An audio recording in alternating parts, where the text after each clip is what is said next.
નમસ્કાર, સ્વાગત છે મારી વાત યુટ્યુબ ચેનલમાં. હું ધવલ આપનું હાર્દિક સ્વાગત કરું છું. આજના વિડીયોમાં ખાસ કરીશું બાળકો સંદર્ભે. શું તમારા ઘરમાં પણ બાળક જીદ કરે એટલે તમે માત્ર 5 રૂપિયા આપીને બજારમાંથી વેફર કે કુરકુરિયાના પડીકા લાવી આપો છો? જો હા, તો આ વિડીયો ખાસ આપના માટે છે.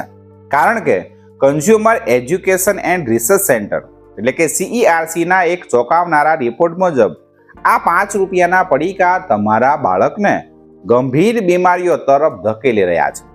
આજના વિડીયોમાં આપણે લેબ ટેસ્ટના આધારે જોઈશું કે કયા પડીકામાં કેટલું ઝેર છે, કેટલું વધારાનું ફેટ છે, તેમાં મીઠું કેટલું છે, એ તમામ માહિતી મેળવીએ છીએ.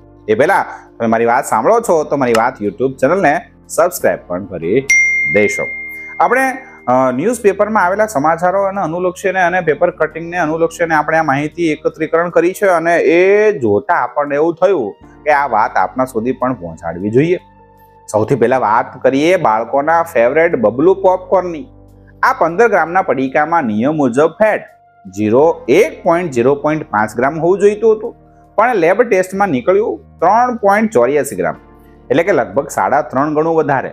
અને મીઠું છે એ 0.07 ગ્રામની જગ્યાએ 0.21 ગ્રામ નીકળ્યું, જે 3 ગણું વધારે છે. આ 5 રૂપિયાનું પડીકું કેટલું નુકસાનકારક છે એ તમે જોશો. હવે ગીપી ટોર્નાડો તીખા પોપકોર્ન, તેમાં ફેટ 1.4 ગ્રામ હોવું જોઈએ, તેના બદલે 5.49 ગ્રામ તેમાં જોવા મળ્યું. અને સૌથી ચોંકાવનારી વાત તો એ છે કે મીઠું છે એ 0.1 ગ્રામ હોવું જોઈએ, તેની જગ્યાએ 5 ગણું વધારે, એટલે કે 0.478 ગ્રામ એની અંદર મીઠું છે. તે પછી બબલુ ચીની નૂડલ્સ અને ચીની ચિપ્સ. બબલુ ચીની નૂડલ્સ છે એમની અંદર 1.4 ગ્રામની સામે 4.8 ગ્રામ ફેટ છે અને 0.1 ગ્રામની સામે 0.684 ગ્રામ મીઠું છે. એ રીતે બબલુ ચીની ચિપ્સ છે એમાં પણ ફેટ 1.4 ગ્રામની સામે 5.37 ગ્રામ છે અને મીઠું એ 0.76 ગ્રામ જેટલું વધારે જોવા મળે છે. એનો અર્થ એ થયો કે આ પડીકું બાળકને ખાવાથી એના શરીરને ખૂબ નુકસાન છે. પાસ્તા કા નાસ્તા અને લસણ પપ્સ. પાસ્તા કા નાસ્તામાં પણ ફેટ બમણાથી પણ વધારે છે, એટલે કે 1.79 ગ્રામ અને મીઠું 7 ગણું વધારે, એટલે કે 0.38 ગ્રામ વધારે છે. જ્યારે લસણ પપ્સ અને મિક્સ ખીચડી છે એ પડીકું છે એમાં પણ ફેટ અને મીઠાનું પ્રમાણ ધાર્યા કરતા 2 થી 3 ગણું વધારે જોવા મળ્યું છે. અહીં વાત માત્ર ફેટ કે મીઠા પૂરતી સીમિત નથી. CERC ના રિપોર્ટમાં આ પડીકાઓમાંથી શરીરને નુકસાન કરતા કેમિકલ્સ અને એડિટિવ્સ એટલે કે INS નંબર પણ મળી આવ્યા છે. હવે આ કયા કયા કેમિકલ્સ છે અને તેની અસર શું થાય છે, ચાલો સમજીએ. સૌથી પહેલા વાત કરીએ INS 330. એ સાઇટ્રિક એસિડ છે જે ખાટો સ્વાદ આપવા માટે વપરાય છે. આનું વધુ પડતું સેવન કરવાથી દાંતમાં કળતર અને એસિડિટી જેવી સમસ્યાઓ થાય. આ બબલુ ચીની નૂડલ્સ અને ટાર્ઝન ચીની ચિપ્સ એની અંદર આ આપણને વધારે જોવા મળ્યું. એ પછી INS 500 ખાવાનો સોડા. ખોરાકને ફૂલવવા માટે આ વપરાય.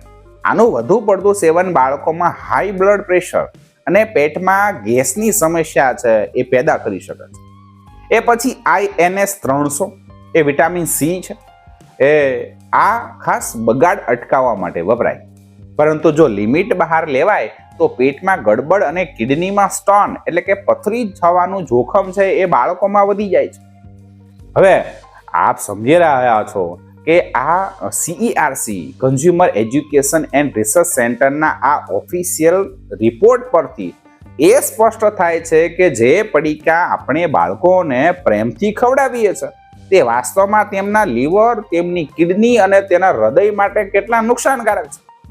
5 રૂપિયા બચાવવાની કે બાળકને રાજી રાખવાની લાહીમાં આપણે તેમના સ્વાસ્થ્ય સાથે ચેડા કરી રહ્યા છીએ. એક જાગૃત નાગરિક અને માતા પિતા તરીકે આપણી ફરજ છે કે બાળકોને આવા પડીકા ખાવાથી રોકીએ અને ઘરનો પૌષ્ટિક નાસ્તો આપીએ. કારણ કે શરૂઆતના 6 વર્ષ બાળકના શારીરિક અને માનસિક વિકાસ માટે ખૂબ અગત્યના છે.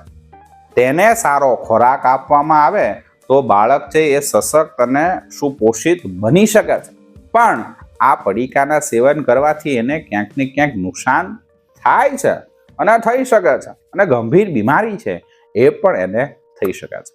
તો આ બધી માહિતી આપણી સમક્ષ રજૂ કરવી જરૂરી છે, કારણ કે આપણું બાળક છે એ આ રીતે બીમાર પડે છે તો આપણો જીવ છે એ અધર થઈ જાય છે, એ બહુ નુકસાનકારક છે.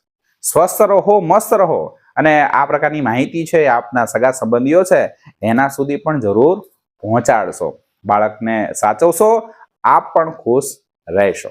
ફરી મળીએ આવી જ નવી માહિતી સાથે. અને હા, તમે મારી વાત હજુ સુધી સાંભળી રહ્યા છો તો યુટ્યુબ ચેનલને સબસ્ક્રાઇબ પણ કરી દેશો.